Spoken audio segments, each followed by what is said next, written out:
View that the budget really presents. It has a lot for different sections of society, different sectors of the economy, and of course relief for farmers, income taxpayers as well. But what was the big picture behind this budget? We'll try and find that out. We have Revenue Secretary Ajay Bhushan Pandey joining us. We also have Rajiv Kumar, Financial Services Secretary, with us.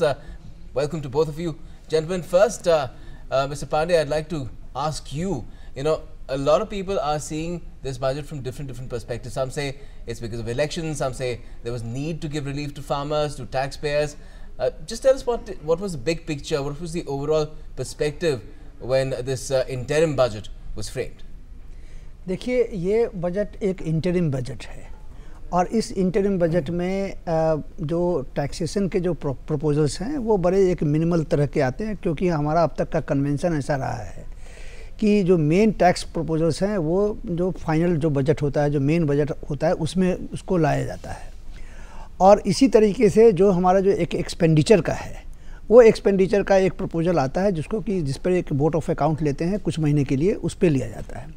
तो अगर इस देखें कि इस पूरे budget में किस चीज़ पे काफ़ी जोर दिया गया है, तो जोर दिया गया है farmers, small and marginal farmers पे जोर दिया गया है, मध्यम वर्गीय जो परिवार हैं उन पे दिया गया है, और जो अनऑर्गेनाइज्ड वर्कर्स हैं उन पे दिया गया है, और जो छोटे व्यापारी हैं और जो अपना खुद का स्वयं रोजगार करते हैं उन पर जोर दिया गया है। अब एक एक करके मैं बताता हूं कि कैसे इस बजट में कैसे उनकी जो समस्याएं थी और उनको लाभ देने के लिए क्या क्या किया गया है।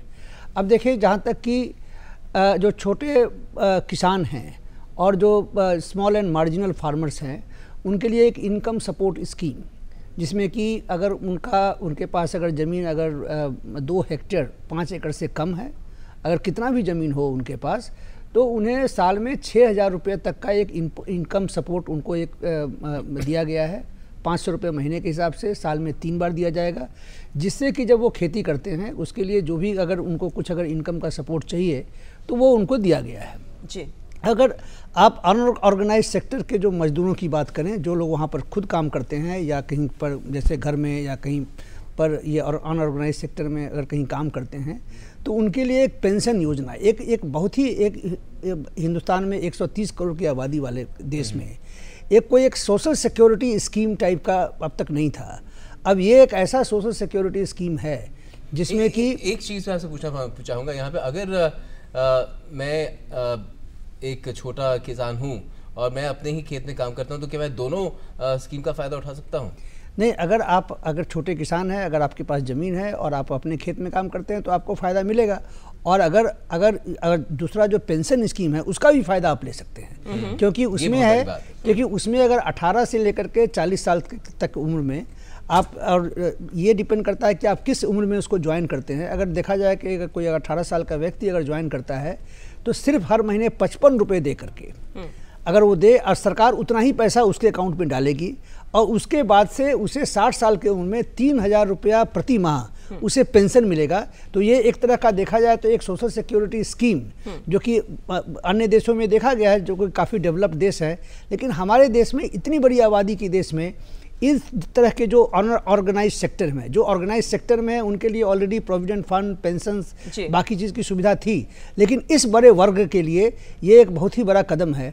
उसी तरीके से देखें जो मध्यम वर्ग, यहाँ पर मध्यम वर्ग तो आने या टैक्स की बात अभी करेंगे, लेकिन उससे पहले राजीव कुमार जी, ये महत्वपूर्ण बात है कि विभिन्न वर्गों को इसमें रखा गया है, जिनके खास तवज्जो दी गई है कि उनके जो कंसर्न्स है, खास तौर पर वो वर्ग जिन्हें दरअसल राहत की ज्यादा उम्मीद और जरूरत भी थी।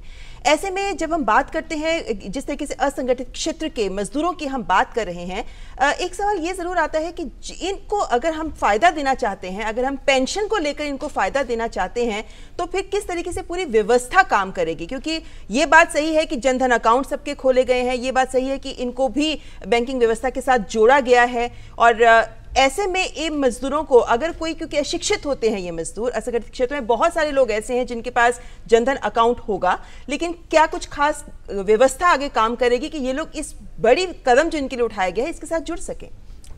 देखिए, अभी पूरे देश में जनधन के करीब 33 करोड़ अकाउंट्स हैं, और इन 33 करोड़ अकाउंट्स में आज वो स्थिति है कि इसमें सबके पैसे भी जमा हैं, जो लगभग 85,000 करोड़ रुपए इन अकाउंट्स में जमा है। ये वित्तीय समावेश का एक पूरे विश्व का एक सबसे बड़ा कार्यक्रम चला।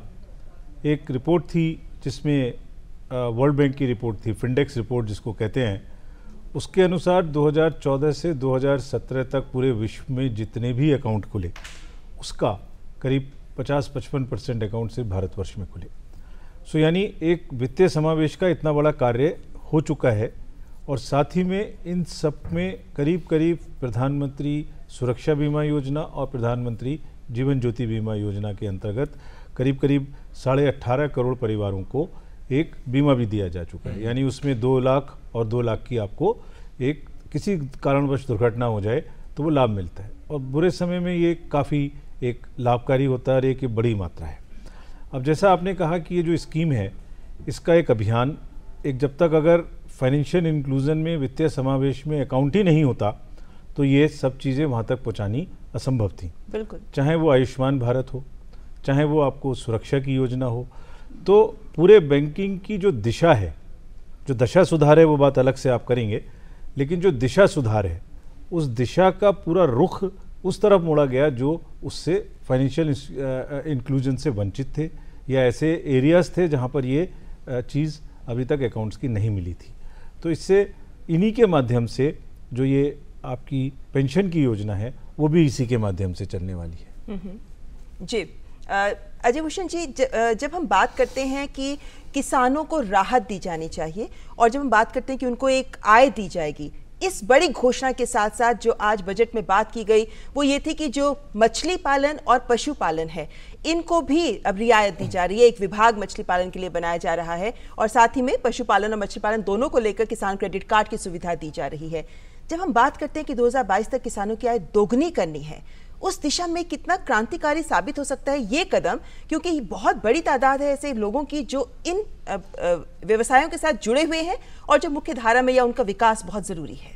देखिए, आज का बजट उस मामले में काफ़ी एक महत्वपूर्ण कदम है, जिससे जो हम न सिर्फ जो छोटे और जो छोटे किसान हैं सिर्फ उनको ही हम टारगेट कर रहे हैं, और जैसे आपने बिल्कुल सही कहा कि जो बाकी जो एग्रीकल्चर का जो एलाइड एक्टिविटी है, जैसे फिशरीज है या एनिमल हस्बेंड्री है, तो उस तरह के भी उस तरह के जो कार्यों में जो लोग इसमें हैं, जो ऑलरेडी इंगेज्ड हैं, उनको भी लाभ कैसे पहुंचाया जा सकता है, कैसे उनको सपोर्ट किया जाता है, इसका भी प्रावधान इस बजट में किया गया है।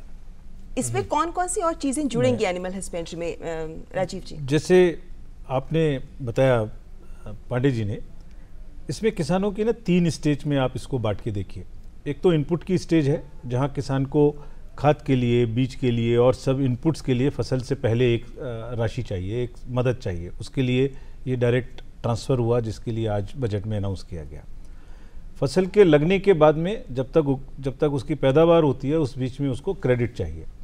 तो बजट में ये भी है कि करीब करीब 11.5 लाख करोड़ का क्रेडिट जो है वो किसानों को दिया जाना है। वो कैसे दिया जाना है? वो आपको किसान क्रेडिट कार्ड के थ्रू दिया जाना है। तो किसान क्रेडिट कार्ड में 3 लाख रुपए तक का जो ऋण है वो उस पर ब्याज की भी छूट है। उसमें पहले 2% और उसका समय से भुगतान होने पर 3%, तो यानी टोटल 5%। जब क्रेडिट आपको मिल गया उसके बाद भी अगर जो फसल उगी उसका उत्पादन मूल्य अगर नहीं मिल पा रहा है तो वहाँ पर मिनिमम सपोर्ट प्राइस, न्यूनतम मूल्य की योजना है। तो पूरी एग्रीकल्चरल साइकिल के इनपुट स्टेज पर, क्रेडिट के बीच में और आउटपुट के बीच में। और तीसरा जो आज एनिमल हस्बेंड्री और फिशरीज़ के लिए अनाउंसमेंट किया गया उसमें भी फसल बीमा योजना ये, और इसके साथ में उसमें भी किसान क्रेडिट कार्ड का एक्सटेंशन किया गया। साथ ही साथ अगर किसी कारणवश फसल का नुकसान हो जाता है तो वहाँ फसल बीमा योजना का भी प्रावधान है। तो ये मल्टी प्रोंग्ड हर स्टेज पर एक मदद की, इनपुट स्टेज पर, क्रेडिट स्टेज पर और आउटपुट स्टेज पर, तीनों परियोजना। और यहाँ पर ये महत्वपूर्ण है बताना कि जो किसान फसल बीमा योजना से नहीं जुड़े हुए हैं उनके लिए भी राहत है बजट में। बिल्कुल जी, यानी उनको भी रिस्ट्रक्चर्ड लोन के तहत उनको भी मिलेगा, ब्याज में सब्सिडी जो मिलेगी। फसल बीमा योजना से, जैसे आज उसमें दूसरा एक वो है कि कहीं पर अगर प्राकृतिक आपदा आ गई तो जो प्राकृतिक आपदा का समय है, जैसे फ्लड आ गए या ड्रॉट्स आ गए, कुछ क्षेत्र में कंट्री के बहुत सारे ऐसे हर साल कहीं ना कहीं ड्रॉट्स या फ्लड्स की सिचुएशन आती है या आपको साइक्लोन आता है कोस्टल एरियाज़ में, तो वहाँ पर भी जो किसान के लोन है उसमें नियम है कि उसको आप स्ट्रक्चर कर देते हैं, उसको आप 1 साल के लिए बढ़ा देते हैं, रीशेड्यूलिंग कर लेते हैं। तो आज वो रीशेड्यूलिंग की भी चीज़ 1 साल से बढ़ा के 2 साल कर दी गई। Rajiv Kumar ji, for all this to happen, not just for farmers, but for our industry as well, the banking sector in the company needs to be really strong, and it has had issues in the past, but this time around the kind of capital infusion that the center was doing, recapitalization of banks, that has not been continued as far as the interim budget is concerned. What does that indicate as far as the health of the banking sector is concerned? देखिए, बैंकों में एक बहुत ही massive दशा सुधारने का एक कार्य चल रहा है, उनको क्लीन करने का कार्य चल रहा है। एक समय में उनकी इस प्रकार के बड़े बड़े उद्योगों को लोन दिए गए जिनकी वजह से जो या तो डाइवर्ट हुए या तो उनकी क्षमता नहीं थी, और जिस कारण से बैंक में एक बहुत बड़ा एनपीए की प्रॉब्लम खड़ी हो गई। जो ये इसको आरबीआई का कहना था जब उसने एनालिसिस की कि ये बहुत एग्रेसिव लैंडिंग हुई, कहीं कहीं इसमें करप्शन के भी इशू इन्वॉल्व थे। सो एक बहुत बड़ा कार्य किया गया कि जितने भी ऐसे उद्योग हैं जिन्होंने लिया ये ऋण, उनको पहले रिकॉग्नाइज किया जाए, उनको पहले छांटा जाए, उनकी पहले पहचान की जाए। उनकी पहचान करके पिछले 3 साल में ये सारे के सारे ऋण जो इस प्रकार के थे, जो पहले रिस्ट्रक्चर्ड कैटेगरी में थे, उनकी हमने पहचान कर ली।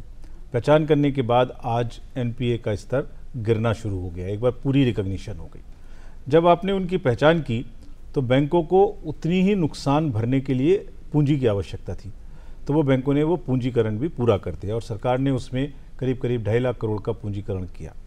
पूंजीकरण भी पूरा हो गया, अब रिकवरी की बात आती है। सो आप ये नहीं कर सकते, आज ये मत संवाद दिया जा रहा है पूरे देश में और जो स्थापित हो चुका है कि अगर आपको ऋण लेना है तो और ऋण देना है तो उसको बहुत जिम्मेदाराना तरीके से लेना है, उसको वापस भी करना है, बड़े उद्योग को खास तौर से। सो एक दिवालिया कानून जिसको आईबीसी बोलते हैं उसको लाया गया, and under the IBC the process of recovery is really showing good results. बड़े बड़े उद्योग, जिसमें कुल कंट्री के 12 ऐसे बड़े उद्योग थे जिसमें लगभग 1,75,000 करोड़ रुपया शामिल था जो एनपीए हुआ, उसको रिकॉग्नाइज करके पहचान करके उसको एक दिवालिया कानून के अंतर्गत भेजा गया। इसका महत्व ये हुआ, और दूसरा उसमें कानून में फिर परिवर्तन किया गया।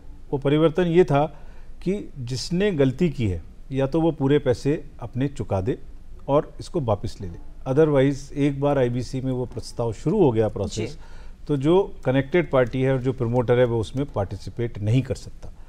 तो चारों तरफ से एक ऐसी व्यवस्था की गई, बहुत सारी शेल कंपनियां चलती थी, उनको बंद किया गया, जिसमें से लोग विदेश से या कहीं से काला धन लाके जमा करके कंपनी में डालते थे। 3 लाख से ज्यादा ऐसी 3 लाख से ऐसी शेल कंपनीज को बंद किया गया। तो वो जो द्वार था जिसमें इलीगल मनी आने का या एक इस तरह का सिस्टम था, उसको बंद किया गया। उसके बाद में सबकी जिम्मेदारी है, ऑडिटर्स की भी जिम्मेदारी है, उनके लिए एनएफआरए नाम की संस्था बनाई गई ताकि उनकी जिम्मेदारी हो। उसके बाद में जितने अपॉइंटमेंट्स हैं पब्लिक सेक्टर बैंक्स में, उनमें कोई भी किसी भी प्रकार की दखलंदाजी ना हो और वो बिल्कुल मेरिट पर हो, उसके लिए एक ब्यूरो का गठन किया गया और सरकार ने कहा कि हम आपको बाहर देखते हैं। यानी हम समझ सकते हैं राजीव जी कि एक तरीके से पूरी व्यवस्था, एक पारदर्शी व्यवस्था सामने लेकर आए हैं और एक एक स्टेप करके केंद्र सरकार ने इस तरीके से पूरी व्यवस्था को बनाया है कि अब कोई भी व्यवस्था का दुरुपयोग नहीं कर सकता। ये